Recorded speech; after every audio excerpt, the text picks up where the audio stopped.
ኦቤሲቲ ውፍረት ከከፍተኛ የኮሌስትሮል እና ደም ግፊት መጠን እንዲሁም ከስኳር በሽታ ጋር የተያያዘ ስለሆነ ለዚህ በሽታ እና ለልብ በሽታዎች ያጋልጣል። ልባችን ለትርፉ ስጋችንም ደምን ለማድረስ በጣም ይለፋል። ይህ ደግሞ የልብ ድካምን ያስከትላል። ስትሬስ የአእምሮ ጫና ውስጥ ስንገባ ሰውነታችን የሚያመነጫቸው የተለያዩ ሆርሞኖች የደም ቱቦዎችን ጠባብ እንዲሆኑ ያደርጋሉ፣ የደም ግፊትንም ይጨምራሉ። እነዚህ ደግሞ ለዚህ በሽታ ይበልጥ ተጋላጭ ያደርጋሉ ወይንም ያብሳሉ። ኮዘዝ የበሽታው መነሻ ምክንያት ይህ በሽታ የሚከሰተው ደምን እና ኦክስጅን ለልባችን ጡንቻዎች የሚያደርሱ ኮሮናሪ አርተሪዎች የደም ቱቦዎች መጥበብ ምክንያት ነው። የዚህ በሽታ ምልክቶች የሚታዩት አካላዊ እንቅስቃሴ ስናደርግ፣ ሲከፋን፣ ቀዝቃዛ የአየር ጠባይ እና ከምግብ በኋላ ነው። ምልክቶቹ ከደቂቃዎች በኋላ ይጠፋሉ። ሲምፕቶምስ የበሽታው ምልክቶች የዚህ በሽታ ምልክቶች የሚከተሉት ናቸው።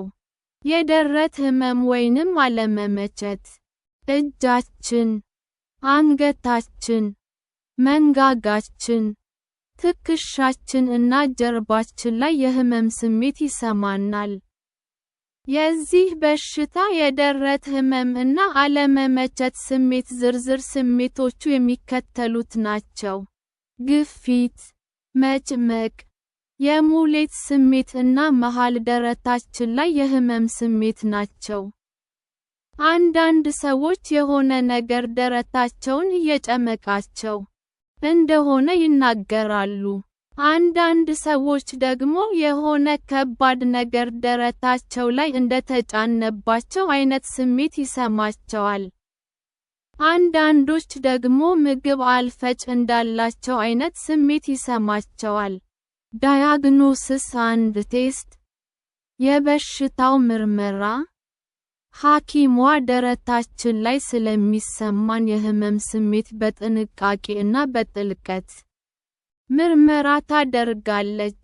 ምክንያቱም ደረታችን ላይ የሚሰማን ስሜት በቅርብ ጊዜ ውስጥ የሃርት አታክ ሊያጋጥመን እንደሚችል ወይንም እንደማይችል ስለሚጠቁመን ነው። ይህ ምርመራ የሚከተሉትን ነገሮች ያካትታል። አካላዊ ምርመራ፣ ስለሚሰማን ስሜቶች መነጋገር፣ ለበሽታው የሚያጋልጡ ነገሮችን በተመለከተ መነጋገር፣ ስለ ቤተሰባችን የጤና ታሪክ መነጋገር።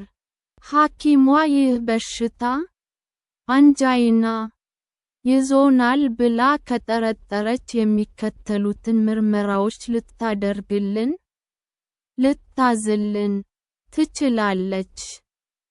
እነዚህም ኤሌክትሮካርዲዮግራም፣ ኢኬጂ።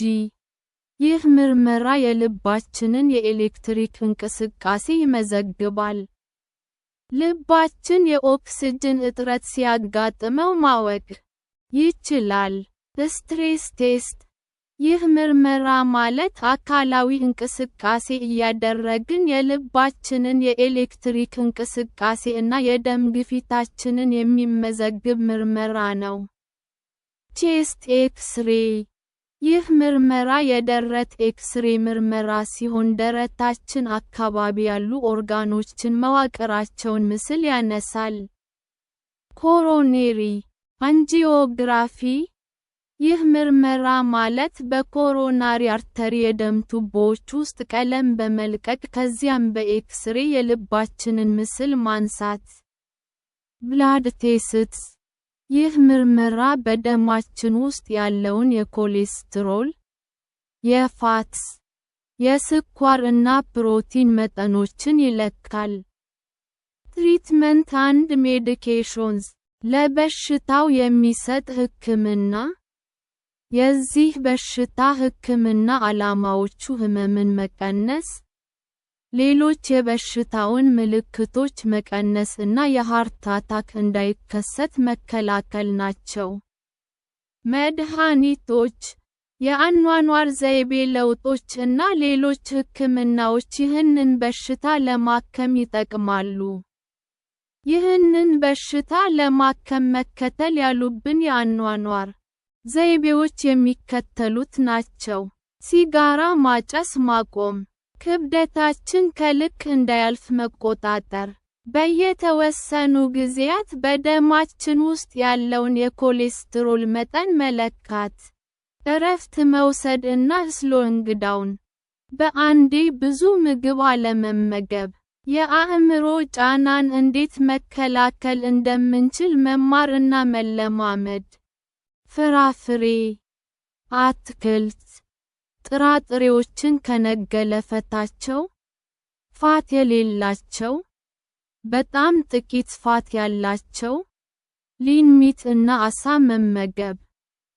ናይትሬትስ፣ ላይክ ናይትሮግሊሰሪን የሚባሉ መድኃኒቶች ለዚህ በሽታ ጠቃሚ ናቸው።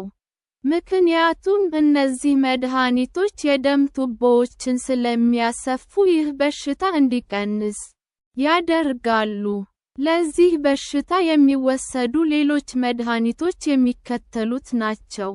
ቤታ ብሎከርስ፣ ካልሲዩም ቻነል ብሎከርስ፣ ACE፣ አንጂዮቴንሲን ካቨሪንግ ኤንዛይም ኢንሂቢተርስ፣ ኦራል አንቲፕሌትለት ሜዲሲንስ፣ አንቲኮአጌላንትስ፣ የከፍተኛ ደም ግፊት በሽታ መድኃኒቶች ለዚህ በሽታም ሊወሰዱ ይችላሉ። እነዚህ መድኃኒቶች የደም ግፊትን ይቀንሳሉ፣ የኮሌስትሮል መጠን ይቀንሳሉ፣ የልብ ምት ፍጥነትን ይቀንሳሉ፣ የደም ቱቦዎች ለቀቅ እንዲሉ ያደርጋሉ፣ ልብ ላይ ያለውን ጫና ይቀንሳሉ እና የደም መርጋት እንዳይከሰት ይከላከላሉ። ይህንን በሽታ ለማከም አንዳንድ የቀዶ ጥገና ሕክምና ሊያስፈልግ ይችላል። ሐኪማችን አንጂዮፕላስቲ የሚባለውን ቀዶ ጥገና ልታደርግልን ትችላለች። ኮሮኔሪ አርተሪ ባይፓስ ግራፍቲንግ የሚባለው የቀዶ ጥገና ሕክምናም ሌላው አማራጭ ነው።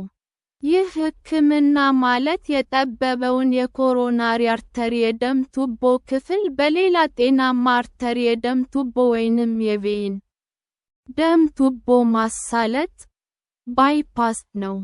ማለትም ደም በጠባቡ የአርተሪ ቱቦ መሄድ ሲያቅተው በተቀጠለው አዲስ የደም ቱቦ በኩል ይሄዳል ማለት ነው። ፕሬቬንሽን፣ በሽታው እንዳይዘን መከላከያ ዘዴ። ያለ ዕድል ሆኖ ይህንን በሽታ ሊያመጡ የሚችሉትን የልብ በሽታዎች ማዳን አይቻልም። ነገር ግን የኮሮናሪ አርተሪ የደም ቱቦዎች መጥበብን ልናዘገየው እንችላለን። ይህንንም ለማሳካት የሚከተሉት ነገሮች ጠቃሚ ናቸው።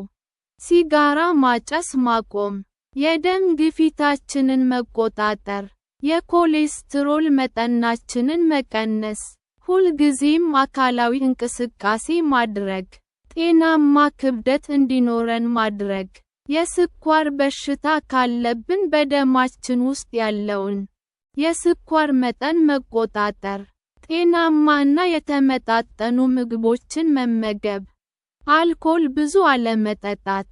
አንዳንድ መድኃኒቶች ይህ በሽታ ቶሎ ቶሎ እንዳይደጋገም ሊያደርጉ ይችላሉ።